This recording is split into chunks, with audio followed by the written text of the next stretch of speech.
Buhay mga ka-vloggers, sa Jun Abukal YouTube channel po ito. Sa Jun Abukal YouTube channel po ito. Kung bago pa po kayo sa aking channel, touch on the bell para updated kayo kay YouTube sa ating mga bagong videos. Ito po yung tinatawag nating letter from the information galing sa ating PIBAW administrator. So nakasulat po dito, babasahin natin. This is to pertains that accrued posthumous claim you had filed in this office under claim number. Then we place you to inform that the payment for the said claim is currently being processed to ensure that the said payment will safely reach your end, and may we request you to fill up the lower part of the letter where you want you to check to be mailed and send it back. So bakit kailangan pang may ganon?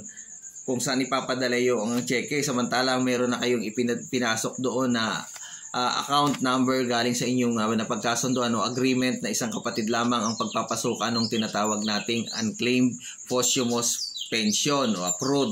So dito po yung kaputol na to puputulin po natin, then pipilapan po natin, then i-attach po natin dun yung letter kung saan natin ipapadala o kaila. Pero hindi na po na nila sasagutin yun mga ka-vloggers kasi ganun ang ginawa ko. Pinasulat ko para lang po ito sa confirmation na katunayan buhay pa po yung nagki-claim doon sa inyong agreement, ay active, alive pa siya para wala pong problema. So ibig sabihin natatanggap nyo pa yung kanilang sulat. So darating po yon yung notice na to. Katulad po dito, this is the pertain, sabi niya ulit na ulit nga. Then the further inquiry you may call. Ayun, nakalagay po dito yung kanilang mga contact number, telephone number 709-3861-0913, 8153-911-6001, local 55600917, 6688-072. Yun po yung mga contact sa ating PIBAW. So ito po galing sa Office of the Administrator from the Finance Department.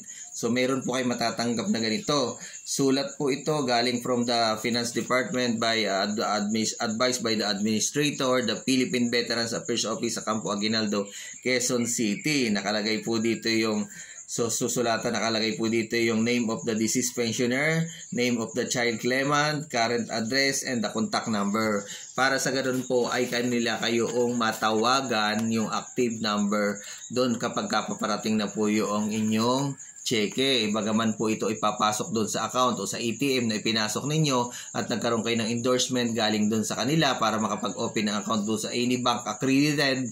So susulatan pa rin po kayo nang sa ganun ay update po yung tinatawag nating number and contact address ninyo para sila ay walang pagkakamali sa pagpapadala ng cheque at sulat for the confirmation ng inyong matatanggap na unclaimed posthumous pension and accrued pension sa inyong mga namayapang veterano. Sa Jun Abukal YouTube channel po, touch all the bell para updated kayo kay YouTube sa ating mga bagong videos at parati po tayong mag-ingat.